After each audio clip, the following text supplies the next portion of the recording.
Queridos amigos, sean bienvenidos a esta serie sobre la naturaleza del hombre. En el día de hoy traemos el tema Lo que no sabías de ti mismo, navegando en el subconsciente.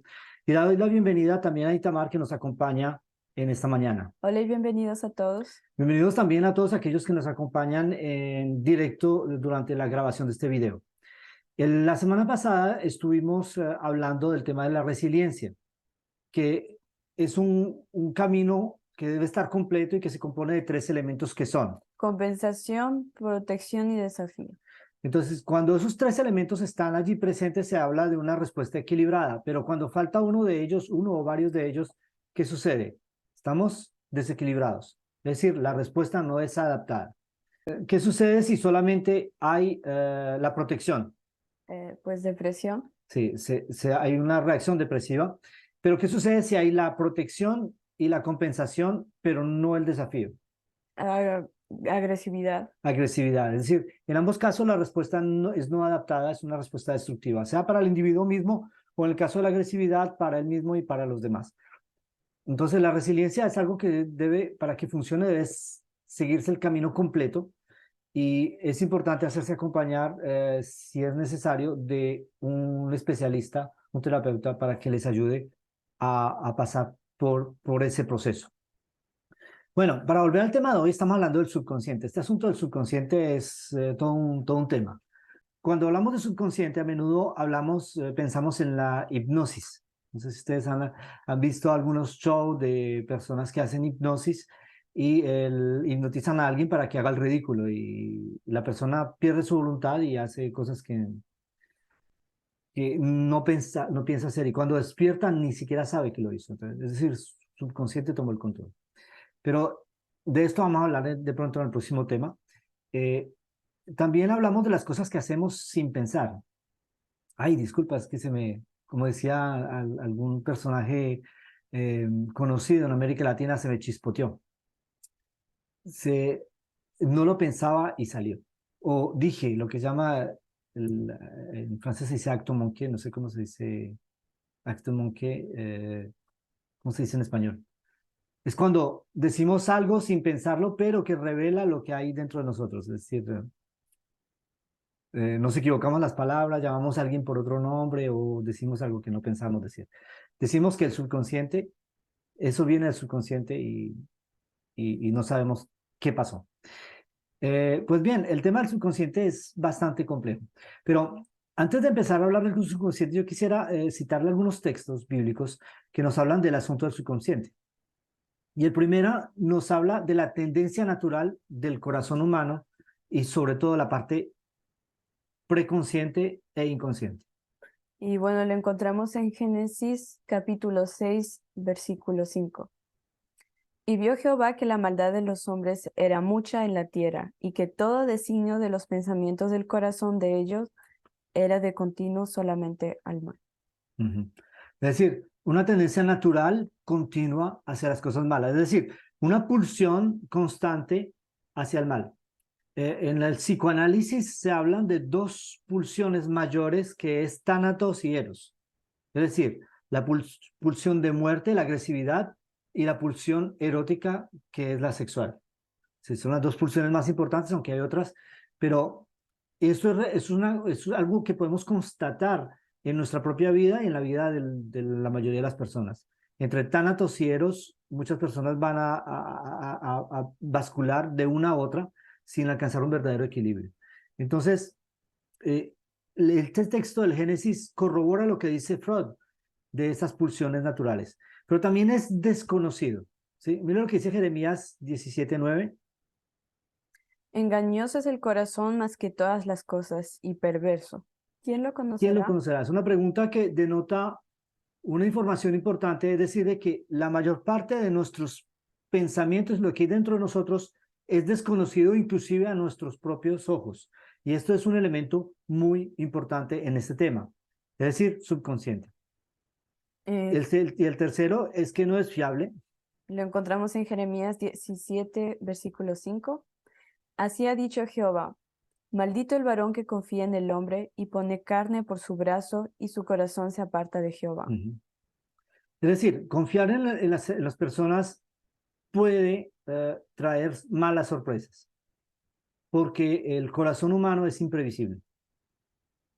Hay una mano Y alzada. solo Dios puede escudriñar el corazón, que encontramos en Primera de Crónicas 28:9. Y dice, y tú, Salomón, hijo mío, reconoce al Dios de tu padre y sírvele con corazón perfecto y con ánimo voluntario, porque Jehová escudriña los corazones de todos y entiende todo intento de los pensamientos. Si tú le buscares, lo hallarás, mas si lo dejares, él te despechará para siempre. Como decía el salmista, escudriña, oh Jehová, mi corazón. Es decir, Dios puede saber cosas de nosotros mismos que nosotros no somos conscientes. Están allí, pero no las entendemos, no somos conscientes. Ahora, vamos a ver algunas definiciones y yo me basé en algunos textos de la Academia de Ciencias en francés y hicimos una traducción. Aquí tienen el vínculo original si ustedes quieren consultarlo. Obviamente está en francés, pero pueden usar Google Traducción si lo desean, así van a entender un poco mejor. La palabra subconsciente se utilizó por primera vez en filosofía y psicología en el siglo XIX y fue objeto de animados debates entre diferentes corrientes. Por ejemplo, Morton Prince propuso el término co-consciente para oponerlo al uso del subconsciente en metafísica, especialmente en los escritos de Myers.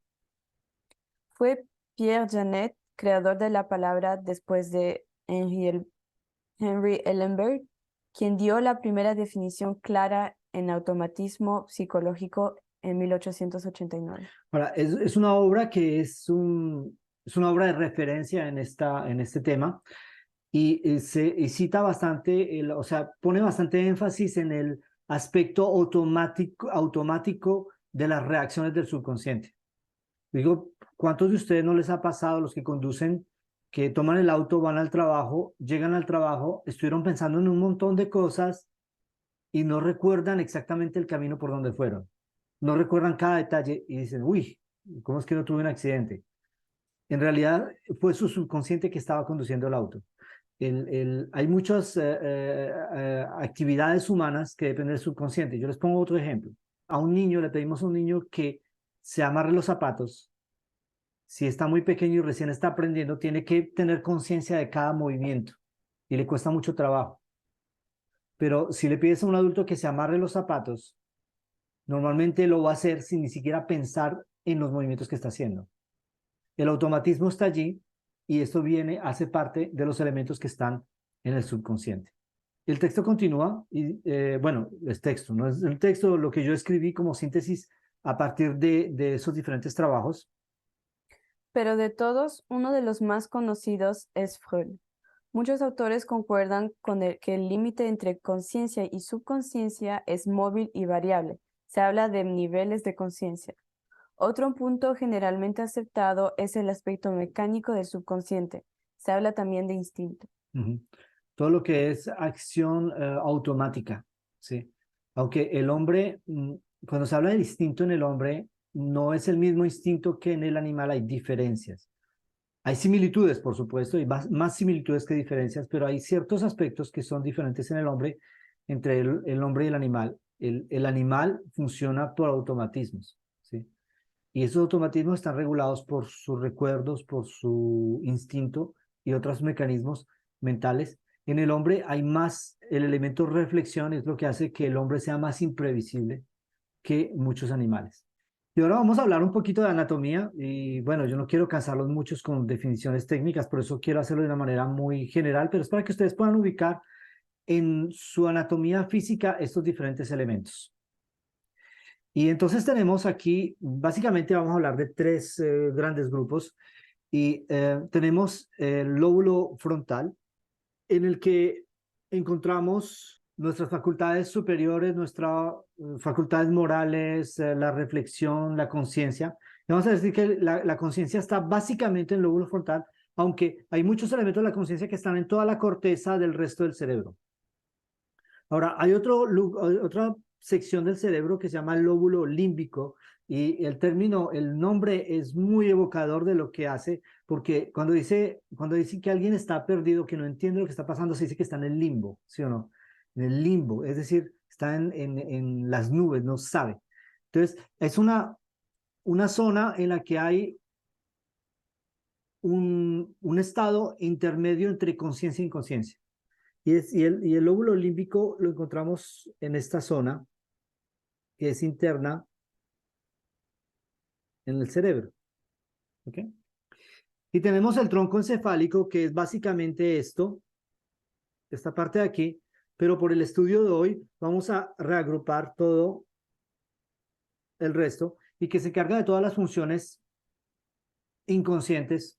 Entonces, ahí vamos a decir que el subconsciente está aquí, entre estas dos, y la conciencia está básicamente en el lóbulo frontal con, vamos a decirlo, todas esas partes de la corteza cerebral. Bueno, hay excepciones, hay zonas que son dedicadas a otros procesos más automáticos de los que no tenemos conciencia, pero globalmente esa es la idea. Entonces, mira, pero ¿qué importancia tiene esto? El tema, no, a nosotros nos interesa mucho la medicina, nos estamos haciendo estudios de medicina, entonces, ¿cómo nos puede ayudar? Pues es para explicar ciertas cosas. Nosotros hemos hablado de este esquema que hemos visto desde el inicio de la serie, en el cual tenemos las facultades morales, intelectuales e inferiores que componen nuestro ser interior. Y vamos a hacer el vínculo entre facultades morales, intelectuales y facultades inferiores y nuestra anatomía del cerebro.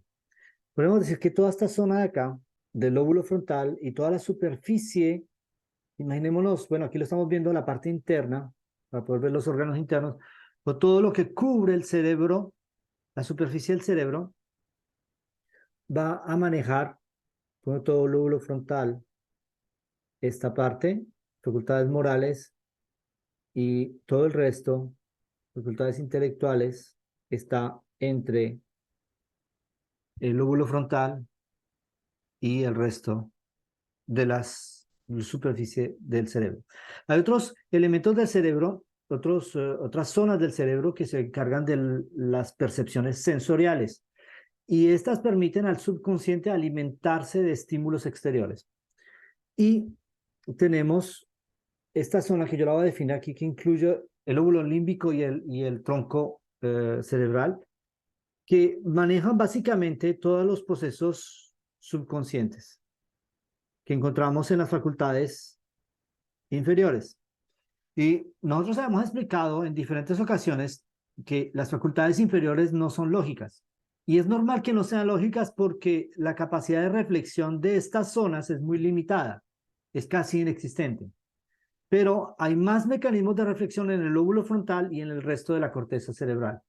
Entonces, lo que viene de esta parte de acá, central del cerebro, van a ser más reacciones automáticas y, entre comillas, instintivas, las cuales van a estar en contraposición, como en lucha con lo que las facultades superiores, ¿no? Las que se encuentran en la parte superior del cerebro. Entonces hay una lucha y todo el equilibrio de la persona depende del dominio que las facultades superiores tengan sobre las inferiores y el grado de dominio que tengan.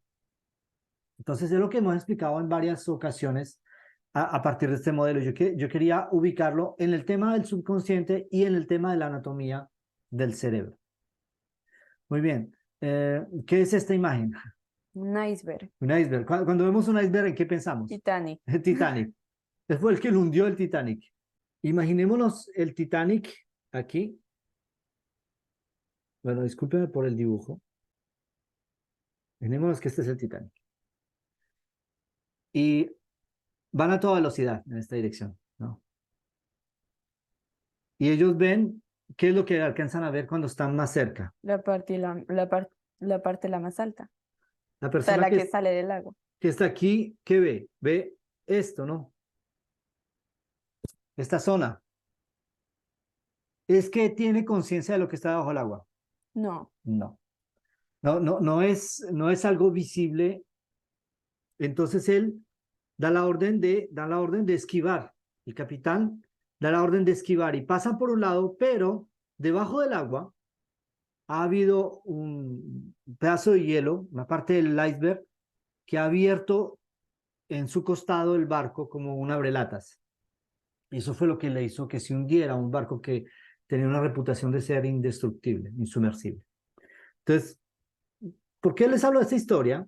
Porque nosotros tenemos que entender de que la parte consciente, es decir, lo que nosotros tenemos conciencia, se encuentra aquí. Es lo que vemos. Si el marinero que está aquí, cuando el barco llega a este punto, y el marinero se inclina y mira en el agua, y si es de día, que bueno, el Titanic se hundió de noche, pero imaginémonos, si es de día, va a ver en la transparencia del agua una parte del iceberg, ¿sí o no? Sí. Pero tiene un límite, llega hasta acá, lo que puede percibir con dificultad. Y eso es lo que se llama el preconsciente. Es decir, es la parte de nosotros de la cual si nos concentramos podemos tener una percepción. Decimos, ay, yo sí que tengo unos comportamientos a veces y decimos, ¿de dónde es que sale esto? Y la pregunta de a dónde está aquí. A menos de bajar en un submarino no podemos ver esta zona de acá. ¿Se dan cuenta? Los textos que nosotros vimos hace un rato nos dicen que el corazón humano es inestable, impredecible, no es fiable. Y eso se debe a que esta parte de acá, esta parte inconsciente, constantemente está buscando satisfacer esas, bueno, varias pulsiones, pero las dos pulsiones principales según el psicoanálisis es Thanatos, que es la muerte, y Eros, que es la sexualidad. Y van a constantemente pasar y solicitar la conciencia para satisfacer esas pulsiones. ¿Se dan cuenta? Y a la izquierda, en esta parte de acá, tenemos el super yo. ¿Qué es un super yo? El super yo, realmente en psicoanálisis, el super yo es nuestra imagen ideal que tenemos de nosotros mismos, de lo que deberíamos ser. Hay personas que me dicen, ay, es que yo tan malo, me equivoco tanto, soy inconstante, soy perezoso. ¿Sí? Y entonces nos hacemos reproches. Eso viene del super yo. El super yo tiene la capacidad de juzgarnos a nosotros mismos, el autojuicio, y la capacidad de darnos una imagen ideal de a lo que tenemos que llegar. Vamos a decir que el ello nos jala hacia abajo y el super yo nos jala hacia arriba. ¿De qué? Vamos a decirlo así. Pero el super yo tiene una gran parte que es en el subconsciente. O sea, hasta ahí estamos, espero que estemos claros. Y que el super yo tiene una manifestación externa que es consciente. Y yo colocaría aquí la parte moral visible, los principios morales visibles. Cuando una persona no tiene bien desarrollados sus principios morales, cuando la educación, el proceso educativo no se ha completado, una persona que ha estado en carencia educativa o en carencia de integración social, que no tiene capacidad de empatía, todo eso son déficits del superyo. Entonces, vemos cómo funciona el subconsciente y cómo el subconsciente puede hacer que nosotros reaccionemos de una manera inesperada a veces, ¿no? Entonces, esto lo vamos a seguir desarrollando, no se preocupen. Y retomando este dibujo, yo quisiera citar algunos textos. Empecemos por el primero que encontramos en Romanos 13:14. Sino vestíos del Señor Jesucristo y no proveáis para los deseos de la carne.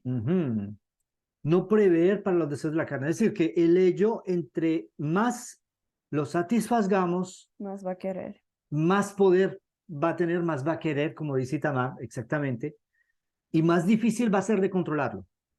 ¿Ok? Ahora, cuando nos revestimos del Señor Jesucristo, estamos cultivando el super yo, y el super yo es lo que le da la fuerza al yo de controlar al ello, digámoslo así. Siempre y cuando haya un equilibrio correcto. Hay personas que desarrollan mal el super yo y es más fuerte el sentido de crítica que la imagen del yo ideal. Y entonces, como hay un desequilibrio, la persona se critica tan duro que desarrolla un proceso depresivo y finalmente eso ayuda al ello a subir pulsiones, como en el proceso depresivo la pulsión eros es inhibida ¿quién va a predominar? La pulsión tánatos, que es la pulsión de muerte, un proceso autodestructivo, la agresividad hacia sí mismo, y la crítica va a ser más fuerte todavía. Entonces, un proceso depresivo se puede explicar en este modelo. Entonces, no hay que proveer para los deseos de la carne porque el ello, entre más tiene, más quiere.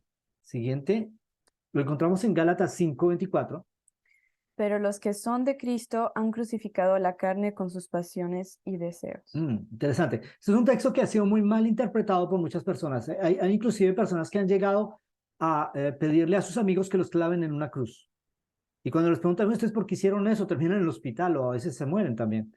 Y cuando les preguntan, bueno, los que se mueren nos pueden preguntar, pero a los que sobreviven, les preguntan, ¿ustedes por qué hicieron eso? No, lo que pasa es que en la Biblia dice que yo debo crucificar el yo. Okay. ¿De qué me habla este texto? Cuando una persona está crucificada, ¿qué tiene atado? ¿Qué tiene inmovilizado? La mano derecha, la mano Cuerpo. izquierda y los pies. ¿Puede ir a algún lado? No, No. ¿Puede caminar? tampoco. No. ¿Puede hacer algo con las manos? No. No. Está inmovilizado. Esto implica el crucificar la carne con sus pasiones, y lo dice el texto de una manera bien clara, me habla de pasiones, pasiones y deseos. Significa que no satisfacemos las pasiones y los deseos que no sean legítimos. Ahora, hay una cosa que hay que entender, es de que el satisfacer las pasiones y deseos no implica de que se tenga que renunciar a la sexualidad, no implica que se tenga que renunciar al placer. Significa que la sexualidad y el placer no toman el control de nuestra vida y están dominadas por las facultades superiores. Eso es lo que significa este texto. ¿Ok? Vamos a ver otro texto más que la Biblia nos habla bastante acerca de este tema y debería ser uno de los textos de referencia en psicoanálisis porque verdaderamente encontramos muchos textos y muchos pasajes que nos hablan de estos procesos. Primera de Juan 2:16 nos dice, Porque todo lo que hay en el mundo, los deseos de la carne y los deseos de los ojos y la vanagloria de la vida, no proviene del Padre, sino del mundo. es decir, que los deseos del ello son opuestos a los deseos del super yo, porque Dios utiliza el super yo en el ser humano para darnos una imagen ideal de lo que tenemos que alcanzar. Sin el super yo, los seres humanos son reducidos al estado de animales. Inclusive en psicoanálisis esto explica muchas patologías. Por ejemplo, un sociópata tiene un super yo subdesarrollado que es casi imperceptible. De paso, los niños que tienen terrores nocturnos, que hacen pesadillas de noche, que ven un monstruo y que tienen miedo y quieren huir, ese monstruo es un reflejo del ello, de aquello que ellos no dominan y les da miedo. El niño tiene que aprender a vivir con esta idea y el ello no es realmente un monstruo, es más bien, yo lo comparo a un niño caprichoso. Es nuestro lado infantil, inmaduro, que necesita ser controlado, dominado y educado. Vamos a hablar de un proceso en psicología que es un proceso bastante conocido, eh, pero que a veces nosotros como que lo queremos ignorar. Entonces, es el proceso de la negación. ¿Qué es esto de la negación? Existen muchas formas de negación. Los ejemplos más ilustrativos son, por ejemplo, cuando se niegan conductas peligrosas como el consumo de sustancias. Una gran parte de las personas que sufren de alcoholismo negarán padecer esta enfermedad e incluso afirmarán que controlan. Las personas de alrededor podrán pensar que están mintiendo, pero en realidad no, ya que es su verdad y se reafirman en ella desde la intención no consciente de proteger su autoestima y no conectar con el dolor. Es decir, no reconocer una situación, a menudo nosotros en francés decimos si lo traduzco al español sería mala fe, ¿cierto? Mm. Mala fe es alguien que no quiere nunca reconocer las cosas y puede ser un proceso efectivamente de mentira, de mitomanía, pero también puede ser un proceso de negación, ¿sí? Y especialmente cuando hay una situación dolorosa. El proceso de negación se da especialmente cuando hay un mecanismo de defensa y hay un mecanismo de compensación que se instalan, pero no hay el desafío. Es un proceso de resiliencia incompleto. Otro ejemplo donde se puede identificar este mecanismo de defensa se da en el caso del duelo. La negación, de hecho, supone la primera fase de este proceso emocional que atraviesan las personas ante una pérdida. En este caso, la negación sirve para no asimilar que ha ocurrido, evitar aceptar el suceso y de nuevo no conectar con el dolor. Sí, es verdad que en el proceso del duelo hay una primera fase que es una fase de negación, es decir, la persona quiere hacerse una idea mental de que la situación adversa a la que está haciendo frente no existe realmente, que es una pesadilla. Y abre los ojos y se echa agua en la cara y dice, no, sí, es la realidad. O sea, al momento dado llega a constatar que es la realidad. Pero es una primera fase en el proceso de duelo. En estos ejemplos que acabamos de ilustrar se ve claramente, pero hay otras situaciones donde este mecanismo es más controvertido. En las relaciones interpersonales, por ejemplo, hay veces que negamos ciertas cosas, bien por las emociones o por creencias fuertemente enquistadas dentro de nosotros mismos, como pueden ser el miedo al abandono o baja autoestima. No son extrañas respuestas como no me importa o me da igual cuando hemos discutido con una persona que queremos y corre peligro nuestra relación, de forma que restamos importancia a la pérdida. Nos tratamos de engañar a nosotros mismos y entramos en el proceso de negación, que es un proceso manipulado por el subconsciente.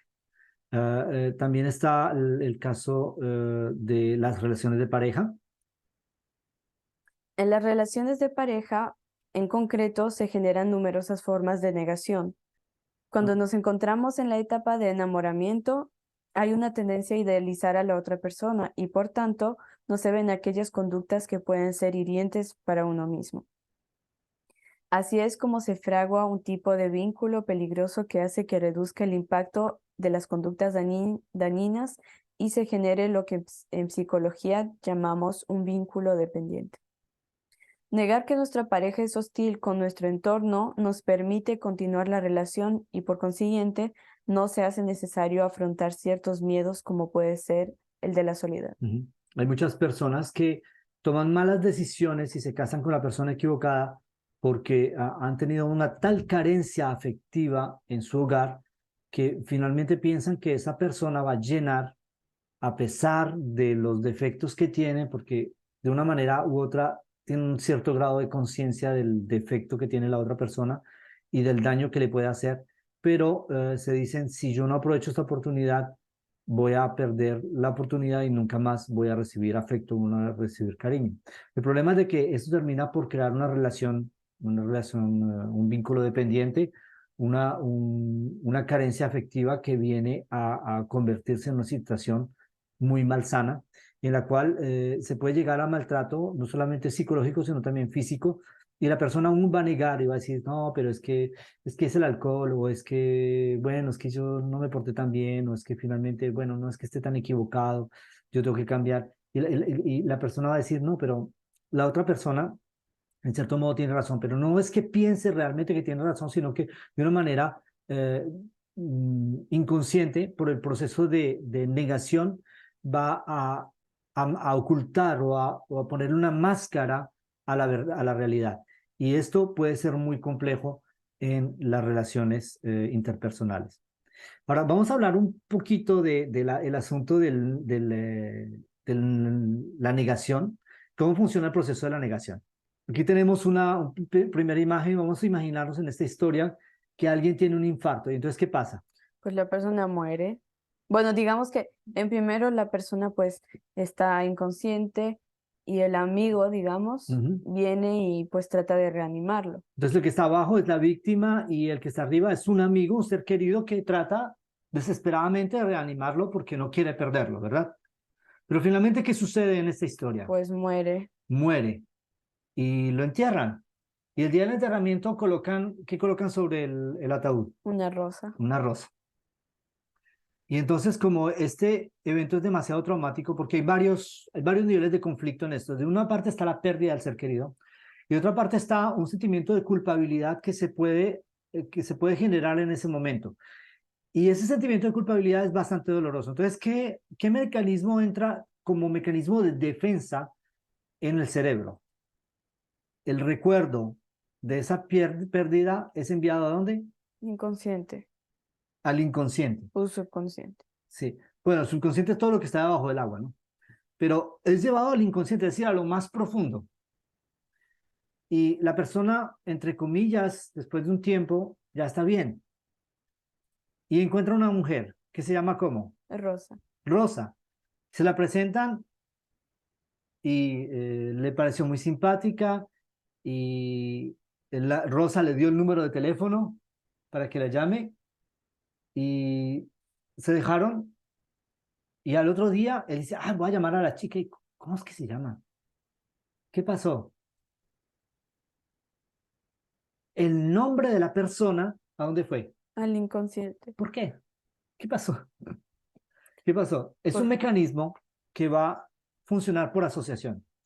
Es decir, que todo lo que está asociado con ese traumatismo lo va a llevar al inconsciente. Pero ¿qué tiene que ver el nombre Rosa con la muerte de ese ser querido? ¿Qué hay en común? pues el nombre, ¿Por qué? porque la flor que estaba en el ataúd era una rosa. Exactamente, en las imágenes grabadas en la mente, mismo si las mandó al subconsciente, en esas imágenes hay una rosa. Entonces, la imagen de la rosa y el nombre rosa pertenecen a los elementos que el cerebro, como un medio de protección, va a enviar al subconsciente, incluyendo el nombre de esta persona. Entonces, esta persona dice, bueno, yo siempre, todas las personas que se llaman Rosa, termino por olvidar su nombre. Y va a hablar con el especialista y van a empezar a buscar qué es lo que pasa y recuerdan y empieza a recordar. Llega un momento que se acuerda y dice, ah, efectivamente, había una rosa en el ataúd. Entonces, ¿qué es lo que funcionó mal? Lo que funcionó mal es de haber tirado ese recuerdo Al al inconsciente. inconsciente sin haber tratado ese traumatismo. Es decir, no haber hecho un camino de resiliencia completo y como el camino de resiliencia estaba incompleto, ese pensamiento traumático va al inconsciente. Es como los niños que tienen problemas de comportamiento, a menudo a mí me han consultado por ese tipo de casos de padres que tienen problemas con los hijos, que tienen problemas de comportamiento y bueno, de paso, la mayor parte del tiempo son los mismos padres la fuente del problema, pero hay casos en los que, especialmente cuando son adolescentes, en los cuales hubo un evento traumático que fue tirado al fondo de su subconsciente. Y esto va a generar una cantidad de problemas que la persona no se puede explicar a sí misma. ¿Y por qué no se explica? Porque es inconsciente, es subconsciente, no tiene conciencia de ese fenómeno. Entonces, muy bien, hemos tenido algunas preguntas, están por escrito y Eden las va a leer. Bueno, empecemos por la primera.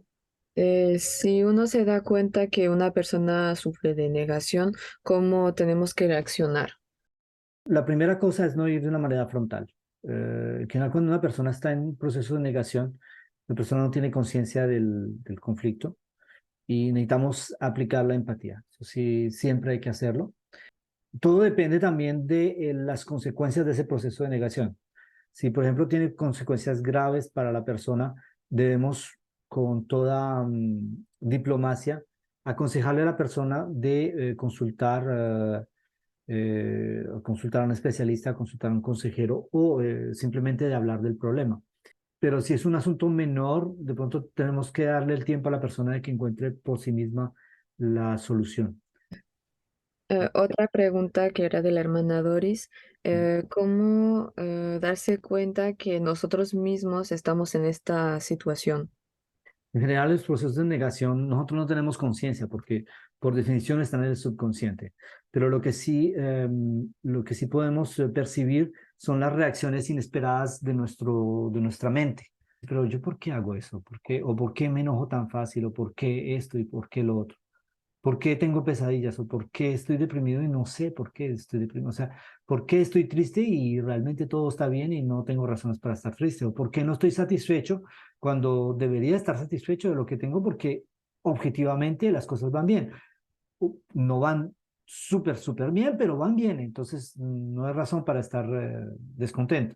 Digamos que todo esto son cosas que deberían de llamar nuestra atención y decir, bueno, es que de pronto hay algo en mi vida que yo he dejado a un lado. Ahora, el consejo que yo doy es de no consultar a un especialista que haga hipnosis, porque la hipnosis, nosotros vamos a hablar de la próxima semana, si Dios nos lo permite, vamos a hablar de la hipnosis y vamos a ver cuáles son los peligros de la hipnosis y por qué no es recomendable. Pero si pueden consultar a un psicólogo cristiano o un consejero cristiano o una persona de confianza, alguien que tenga la suficiente empatía y tratar de hablar de los problemas y tratar de encontrar la fuente encontrar la fuente del conflicto. Pero como lo dijimos en este mismo tema, el que escudriña los corazones es Dios mismo. Y uno de los métodos más eficaces, por decir el más eficaz de todos, es orar y pedir que el Espíritu Santo nos muestre qué es lo que no va. Y el Espíritu Santo nos muestra. A mí me ha pasado, inclusive 40 años después bueno, no soy tan joven, 40 años después de un evento, en oración yo le he pedido a Dios que me ayude a recordar o le pido que me explique el porqué de ciertas reacciones que tengo y que no comprendo. Y, y me han venido a la mente recuerdos de cosas que yo no les había dado mucha importancia, que hice cuando niños, que de pronto hice mal a alguien y pues inicialmente no era la intención, pero finalmente estuvo muy mal. Y esa persona ya no está, no tengo más la posibilidad de hacerme perdonar de esa persona, pero de hecho yo mismo no me había perdonado. Y le pedí perdón a Dios, le pedí a Dios que me ayude. Y eso me ayudó a avanzar. Y a menudo me ha pasado esto, eso me ha pasado una cantidad de veces de cosas que yo he hecho mal en la vida y que Dios me ha mostrado que no es la forma correcta y que debo cambiar. Cuando nosotros tenemos ese proceso y que somos honestos con nosotros mismos y con Dios, las cosas avanzan. Queridos amigos, nos pasamos bastante el tiempo y les rogamos que nos perdonen por lo largo del video. El tema es demasiado extenso y es muy difícil de sintetizarlo de una manera eficaz, pero esperamos que ustedes sean indulgentes con nosotros. Les agradecemos por su atención, por el tiempo que pasan con nosotros, por el interés que tienen en esta cadena y en esta serie.